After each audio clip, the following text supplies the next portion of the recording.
What's up, my dudes? This is an extremely rare one. Probably will never see another one in the junkyard. But this is a 1992 GMC Typhoon. Not a Cyclone, that's the pickup. But this is a Typhoon that was white on gray, and it has been completely stripped out. I was here actually last week. There was a lot of people pulling parts off of it, and now pretty much everything's gone. So these have the 4.3 V6. They're single turbo. They had a water to air intercooler, a whole bunch of other stuff. Very ahead of their time. They actually have two intercoolers, an air to air and an air to water. Based off of the same platform as like the S10, GMC Jimmy. And as you can tell from the inside, this one's been totally stripped out. They had special unique interiors, and everything that was unique to it has been pulled. The door panels, the cluster, steering wheel, seats, door panels, all that good stuff. But apparently all of that had that in there, because I talked to the other guys that were pulling parts off of it, and they were saying when this first came in here, they grabbed this and grabbed that. It had all this, not really, they call it the cladding that goes with it. It's got unique wheels, but they've got special locks on them. But it has unique cladding that goes on there. That was all on there. It's all been stripped off. Everything on this car has been stripped because this is such a rare and unique car that you don't see in the junkyard.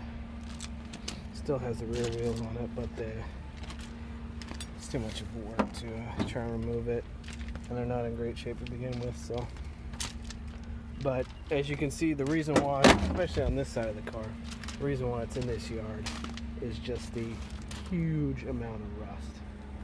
So while you do feel bad seeing these pretty rare cars in the junkyard, this one, because it's been so stripped out, the parts will have or gone to live on for other Cyclones and Typhoons and all that good stuff. So don't feel too bad. That's the way junkyards go. You know, there's somebody who probably needed a new cluster, and now they got one.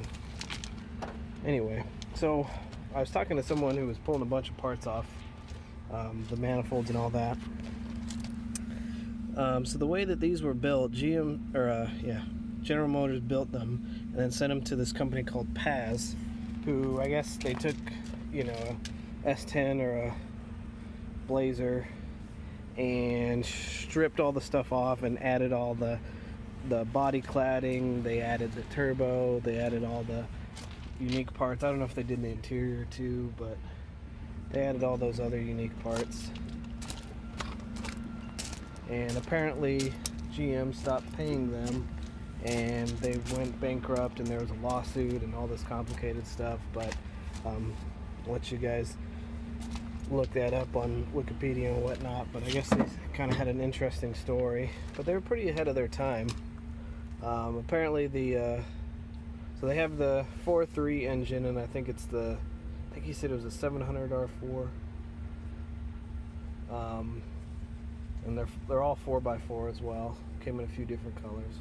Apparently a lot of them had transmission problems because they're barely rated for what they put out, and I think he was saying that, like, you know, Car Driver or Motor Trend dynoed them straight off the factory, and they're putting out more than what they were rated for. But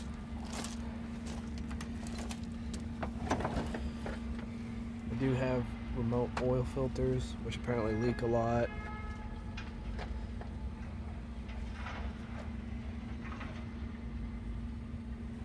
A few other unique things, but essentially most of the block is the same. Your standard suspension and brakes and everything like that, which I was surprised, you know, didn't have better brakes or something like that. But still pretty interesting cars, even if this one is completely rusted away and now not much left of it. But something you definitely don't see, or you'll never see in another junkyard.